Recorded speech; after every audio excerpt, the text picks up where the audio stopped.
Bonjour, bonsoir à toutes et à tous, chers abonnés de Congo et tout. Toujours pour moi un plaisir d'être parmi vous. Merci de vous abonner, de commenter, de liker, de partager. Et là, il y a encore des gens qui ont commenté. Je vais lire leurs commentaires et je vais répondre. En tout cas, merci beaucoup. Merci de votre soutien. Invitez vos amis, vos frères et sœurs à s'abonner à Congo et tout, à liker, à partager, à commenter les vidéos. Alors, aujourd'hui, nous allons continuer à parler de la tournée de Martin Fayulu dans l'espace Grand Kasaï. Nous allons parler de la mort qui a frappé dans la famille d'un de nos hommes politiques au pays. Et puis, nous allons parler de ce que pense un des candidats à la présidentielle de 2023 pour ce qui est du candidat commun de l'opposition. Et puis, des fonds que le gouvernement a mis à la disposition de certaines églises pour qu'ils fassent des travaux à caractère social. Pour commencer, voilà, donc Congo Wetu, au nom de Congo Wetu et à mon nom propre, je présente nos condoléances, les condoléances de la famille Congo Wetu. Donc vous qui êtes inscrits, abonnés sur Congo Wetu, vous qui suivez, donc si vous le permettez, donc je présente nos condoléances. Ça c'est la famille Congo Wetu, en mon nom propre et en votre nom, à la famille biologique de Serge Ouello.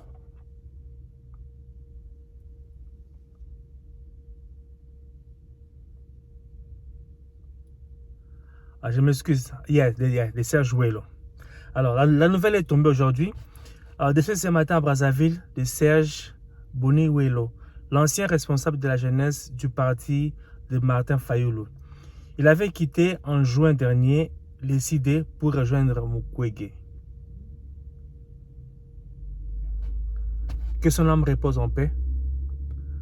La mort est une triste réalité. Elle nous sépare d'avec des personnes qui nous sont chères, des parents, des enfants, des amis, des collègues, et ils s'en vont pour toujours.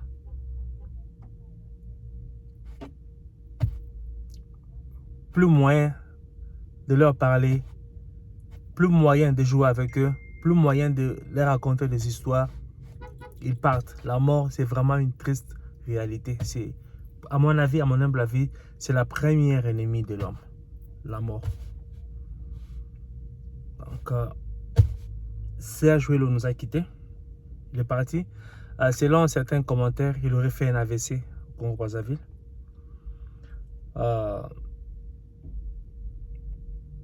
C'est dommage. Alors, Serge Ouello, il y a un article ici qui parle de lui, qui dit quoi? Qui dit que... je cherche l'article.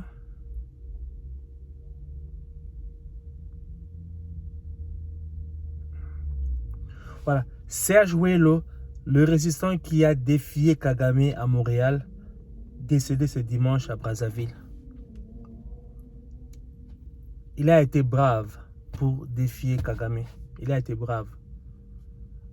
Nous lui rendons un hommage vibrant. Que son âme repose en paix. Que la terre de nos ancêtres lui soit agréable. Que le bon Dieu l'accueille chez lui. Donc, mes condoléances, je dis à la famille biologique, aussi à la famille SID de Martin Fayulu, puisqu'en fait, il a été responsable de la jeunesse dans ses partis politiques. Et puis aussi à la famille politique de Denis Mukwege, que lui avait intégré par la suite. Donc, nous avons des opinions différentes sur la politique, mais bon, là, c'est un malheur qui frappe plein de nôtres, même si il est d'une autre obédience politique, c'est toujours un Congolais comme nous, comme vous et moi. Donc, nous partageons sa douleur et puis nous présentons nos condoléances à sa famille biologique et à ces deux familles politiques. Martin Fayulu, à Kanangala où il est, il lui a aussi rendu hommage.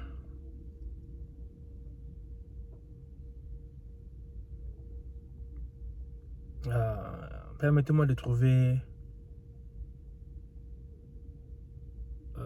l'article et la vidéo.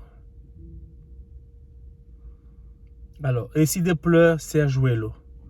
En tournée dans le Grand Kasaï à Kananga, où se trouve précisément Martin Fayoulou, le candidat de l'unité nationale, rend hommage à Serge Ouello, ancien membre et cadre de l'Esside.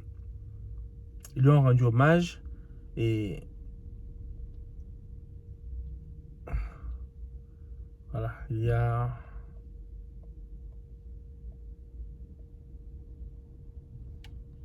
cette vidéo.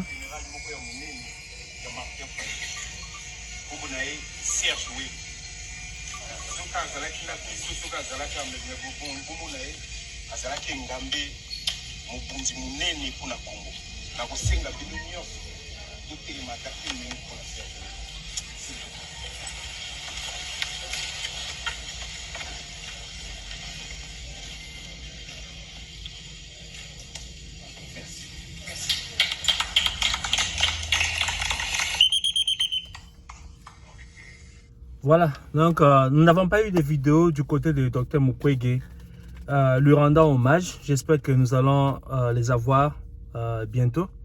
Et voilà, certaines personnes ont commenté, il est mort à Brazzaville. Certaines personnes disent que voilà, il avait défié Kagame à Montréal. Et puis voilà, le Congo-Brazzaville, le gouvernement de Sassou Nguesso s'est beaucoup rapproché du régime de Kigali. Donc il a fait un AVC là-bas. Donc les gens voient la main noire de Kagame. Je ne sais pas. Je ne peux pas le confirmer. Je ne peux pas le refuter. Je ne sais pas. Donc les gens sont en train de réfléchir. Mais bon, nous rendons un vibrant hommage à l'un des nôtres qui est parti. Que Dieu le reçoive. Que la terre de nos ancêtres lui soit agréable. Et que son âme repose en paix. Nos condoléances à sa famille biologique, à Esside et à la famille politique du docteur Mukwege. Voilà. Alors, au Kasaï où il est, Fayoulou se plaint parce que il y a eu... Alors, je vous montre la vidéo.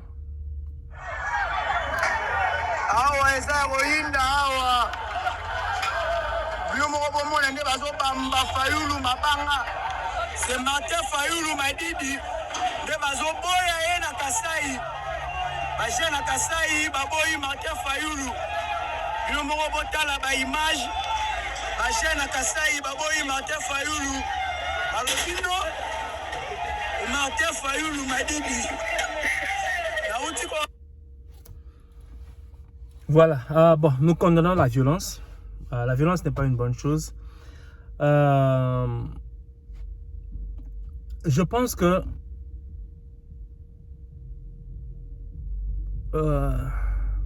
Martin Fayoulou devrait dire une chose aux Kassaïens.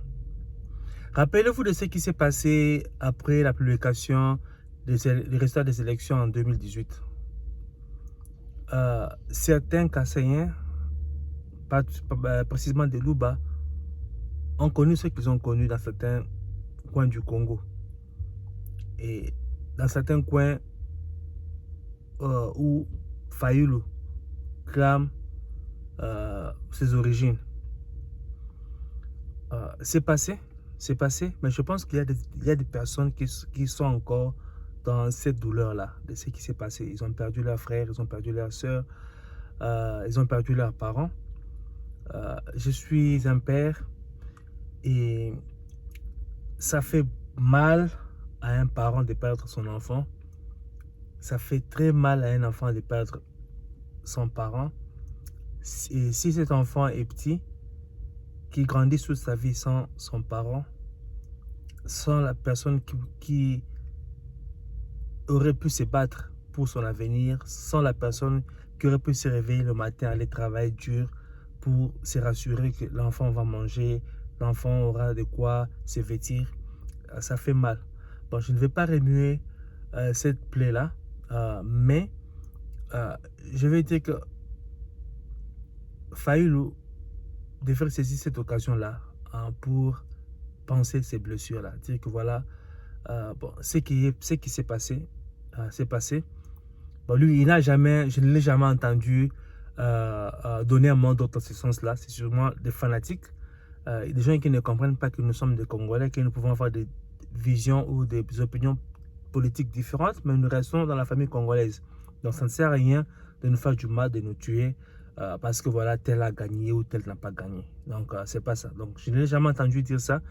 Mais bon, étant le leader décidé, et à cette époque-là, c'était lui le candidat de la Mouka, qui disent quand même quelque chose au Kassaïen à ce sujet. Que voilà, on est vraiment désolé pour tout ce qui s'est passé avant. Nous sommes des frères, donc nous excusons, même si moi je ne l'ai pas cautionné, mais ça a fait mal à une partie de la population congolaise. Et dire aussi à nos frères du grand Bandundu que nos frères Kassaïens sont nos frères. Nos divergences politiques ne peuvent pas nous amener à nous faire du mal. Donc on doit bannir cette mentalité, cette mauvaise mentalité-là, on doit la bannir. Je ne sais pas si ce sont ces sentiments-là qui ont poussé ces jeunes à ne pas l'accueillir de cette façon-là. Je ne sais pas. Je suppose, je suis juste en train de réfléchir à haute voix. Mais qu'on fasse tout pour faire tourner cette page de l'histoire. Et je demande aussi à nos frères kassaïens de ne pas... Ils peuvent protester. Tout le monde n'est pas appelé à soutenir Fayulu. Nous sommes en démocratie. Ils peuvent ne pas aimer Fayulu. Ils peuvent protester. Mais la violence, ce n'est pas une bonne chose. Donc, nous condamnons la violence.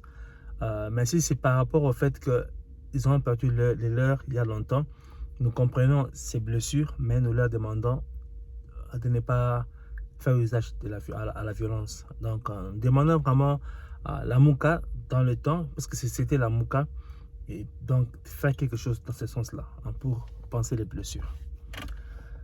Voilà, donc, ça c'est le discours de Fayulu, de Kananga.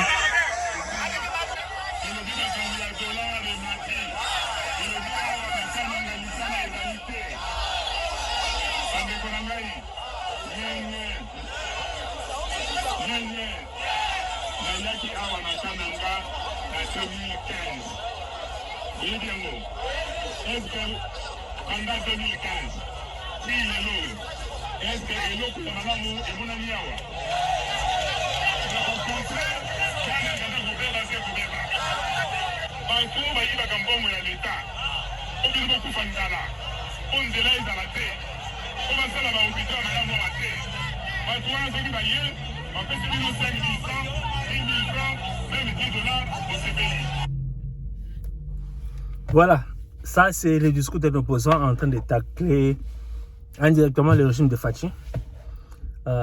C'est normal, il veut se faire élire, il doit critiquer, c'est normal, c'est la démocratie, donc c'est pas quelque chose de mauvais qu'il a dit.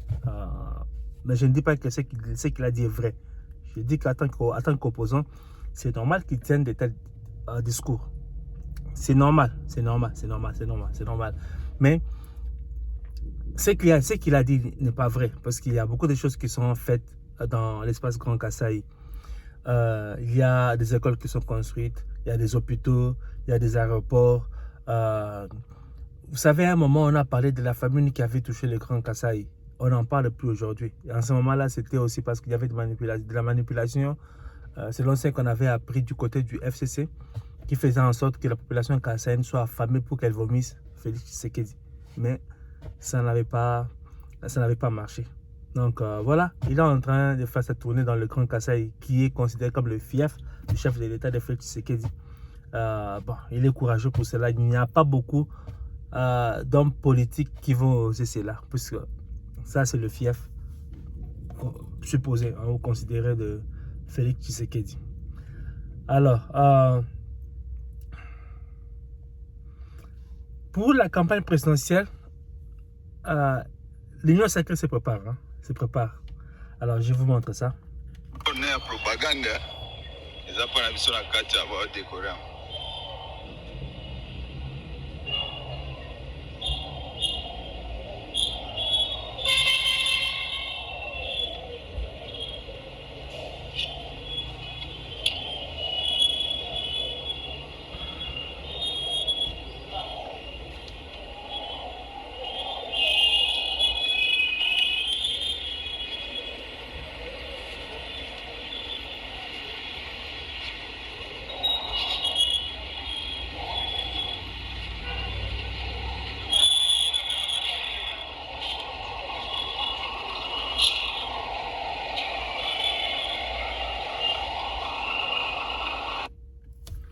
Voilà, ça c'est Fachi qui prépare sa campagne, le meilleur à venir. Avec tout ce qu'il a fait jusque-là, nous croyons, quand il dit que le meilleur à venir, il a changé le Congo considérablement. La gratuité de l'enseignement, ça c'est quelque chose qui a un apport très très significatif dans le social de Congolais et dans les futurs du Congo, puisqu'il faut former la jeunesse pour qu'elle dirige le pays demain. Et aujourd'hui, on offre à cette possibilité-là à la jeunesse d'aller étudier gratuitement, allégeant ainsi la tâche financière des parents et donnant la possibilité à cette jeunesse d'être éduquée pour mieux servir le Congo demain. Ça, c'est quelque chose de grand. C'est quelque chose qui change le Congo pour toujours. Et ça doit être un acquis. La gratuité des soins de santé, une autre chose qui transforme le Congo, qui transforme des familles. Des parents qui n'auront pas à dépenser pour l'accouchement de leurs enfants. Des Congolais qui iront se faire soigner sans dépenser de l'argent. Et vous savez, la santé, c'est tout. Si vous n'êtes pas en bonne santé, vous ne pouvez rien faire. Et quand on vous donne la possibilité de vous faire soigner quand vous êtes malade, donc on vous met dans les conditions de production. Donc vous pouvez faire ce que vous voulez. La maladie ne doit pas vous empêcher à, peut-être momentanément quand vous vous faites soigner, mais la maladie ne doit pas être un handicap qui vous empêche d'être productif dans la société, qui vous empêche de réaliser vos rêves. Donc, le gouvernement congolais se charge de nous prendre en charge. Ça, c'est quelque chose qui transforme le Congo. Le projet de développement local de 145 territoires, les écoles qui sont construites, les hôpitaux, les bâtiments administratifs, l'électrification, la desserte en eau potable, ça c'est des choses qui transforment le Congo. Et Fayulu a parlé des gens qui pillent, qui volent l'État pour que les populations de Kananga ne soient pas dans de bonnes conditions. Le budget de l'État a augmenté. Beaucoup augmenté. C'est que s'il y a le vol a beaucoup diminué parce que l'État est en train de s'enrichir de plus en plus. Donc voilà. Mais c'était un discours normal pour un opposant, bien que ce qu'il a dit là n'est pas vrai. Donc il tente de séduire la base de Félix Tshisekedi. On comprend, c'est normal. C'est normal. Alors, il y a ça, tu veux? Aujourd'hui, avec la détermination et la volonté ferme de son Excellence Félix Antoine Tshisekedi Tshilombo, président de la République et chef de l'État, la République démocratique du Congo, notre pays, est devenu un vaste chantier. Partout où vous allez, en province, dans les territoires, il y a des infrastructures qui poussent. Et tout le monde le constate avec satisfaction. Il n'y a pas que les programmes de développement local des 145 territoires. Le président de la République a ciblé certains partenaires privilégiés, notamment l'Église catholique, à travers les 48 diocèses, et aussi l'ECC, à qui il a remis des moyens pour pouvoir réaliser des projets sociaux à impact visible. Et ce que je suis en train de faire avec tous les membres du collège et la presse présidentielle, c'est de faire le suivi des réalisations de ces projets par les diocèses. Et ce que nous avons constaté sur le terrain encourage. Il y a des diocèses certainement qui ont émergé, qui avec seulement la première tranche, ils ont réalisé beaucoup de choses, telles que les diocèses de Sakanya-Kipushi, les diocèses de Boma, les diocèses de Butembo-Beni. Et je parle des diocèses que nous avons déjà visités parce qu'on n'a pas encore fait les tours de tous les diocèses. Et le président de la République a mis à la disposition de chaque diocèse une enveloppe de $1 million on a déjà libéré la première et la deuxième tranche, soit 300 fois 2. En RDC, nous avons 48 diocèses, c'est-à-dire que l'Église catholique a reçu, va recevoir 48 millions de dollars. Voilà, donc on parlait du développement et des projets impact social. En dehors du projet de développement local de 145 territoires, il y a beaucoup d'autres projets qui sont en cours. Et voilà, là, il y a un partenariat avec les églises catholiques et protestantes pour des projets impact social. J'espère qu'on va aussi étendre cela, si cela n'est pas déjà fait, aux églises kimbanguistes, aux musulmans et aux autres églises. En fait, qu'on travaille avec tout le monde, avec tout celui qui veut travailler, qui veut bâtir le Congo. Qu'on ne limite pas seulement aux catholiques et aux protestants, bien que bon, ce sont les deux plus grandes églises du pays, mais qu'on le fasse aussi avec les autres églises, mais qu'il y ait du sérieux. Donc, quand on reçoit l'argent, on doit vraiment travailler. Voilà, donc, comme l'interlocuteur, l'orateur l'a dit, que le Congo est devenu un chantier. Un chantier. Donc, partout, on est en train de construire. Partout. J'avais vu la vidéo de sacs de ciment qui étaient déposés au village de Bakanja. Pour la construction de je ne sais quoi. Donc, c'était une bâche avec des sacs de ciment au village de Bakanja. Et quelqu'un avait beaucoup commenté pour dire que voilà le village de Bakanja. Donc, depuis que le Congo est Congo, donc ce village-là n'a jamais reçu quelque chose du gouvernement central. Et voilà, ça a été fait cette fois-ci. Parce que Fachi travaille pour tous les Congolais.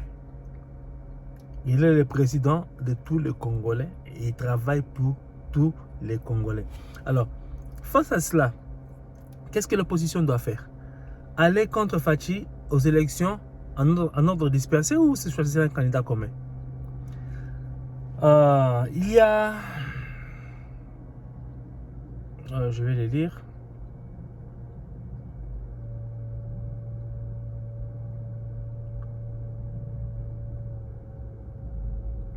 J'espère...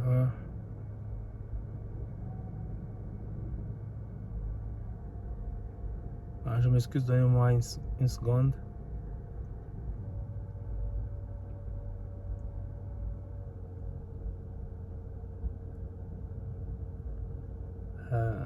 Voilà.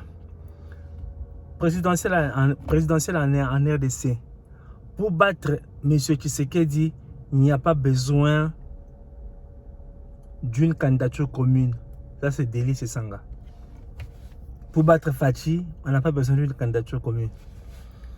En 2018, l'opposition s'est réunie pour choisir un candidat commun contre Kabila, qui était déjà vomi par la population.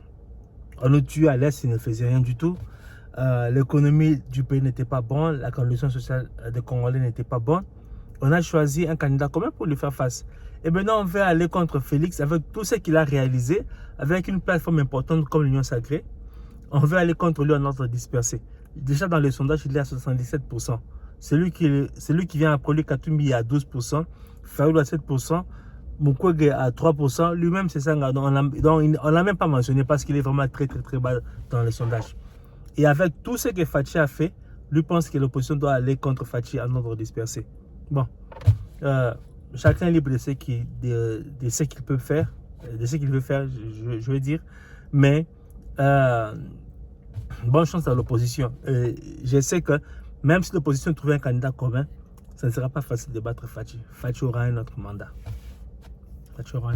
Il aura un autre mandat. Voilà, donc j'espère que j'ai dit ce que je voulais dire aujourd'hui. Je vais vous lire quelques commentaires.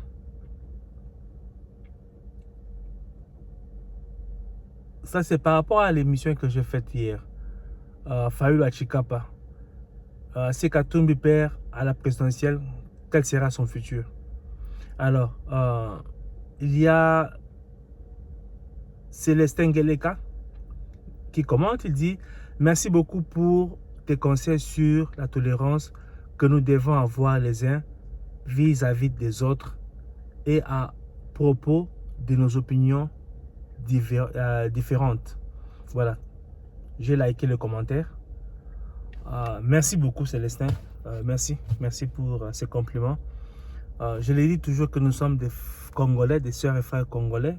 Congolais c'est Congolais. Nous pouvons avoir des opinions différentes, mais cela ne change en rien le fait que nous sommes des Congolais, que nous partageons le sort du Congo. Et on n'a pas besoin de s'insulter, on n'a pas besoin de se faire du mal à cause de cela. Donc nous restons soudés. Voilà pourquoi sur Congo et tout, on parle de tous les Congolais. On parle de Fayulu, on parle de Katumbi, même si on critique. Mais c'est normal qu'on critique. Mais si ce qui est fait est bien, on va applaudir. Donc on est ensemble. Merci beaucoup Célestin. Et puis il y a Jean-Claude Kadima. Alors comment te dire que Katumbi et Fayulu vont tous perdre aux élections? Fatih a 77% dans les sondages. Donc si ces sondages se traduisent en vote, il a déjà gagné les élections. Et la question que je me pose, comment Fayulu veut devenir président du Congo et il n'envoie personne aux législatives? Donc il va être président, le gouvernement sera formé par qui? Il va commencer les négociations avec la famille politique qui aura la majorité au Parlement pour pouvoir former un gouvernement. Est-ce qu'il va réussir à le faire comme Félix l'a fait? Parce que ce n'était pas facile. Félix a pu reconquérir la majorité qu'il n'avait pas au Parlement. Et voilà pourquoi il a commencé à travailler comme il est en train de le faire maintenant. Donc, merci beaucoup à Jean-Claude Kadima et puis à Célestin Ngeleka. Merci beaucoup de vos commentaires. Voilà, il y a d'autres personnes qui avaient commenté hier. J'avais aussi répondu. Voilà, donc ça sera la fin de l'émission. Je vous invite à visiter le site jacksandine.com. C'est mon sponsor. Il y a beaucoup de choses que vous allez aimer.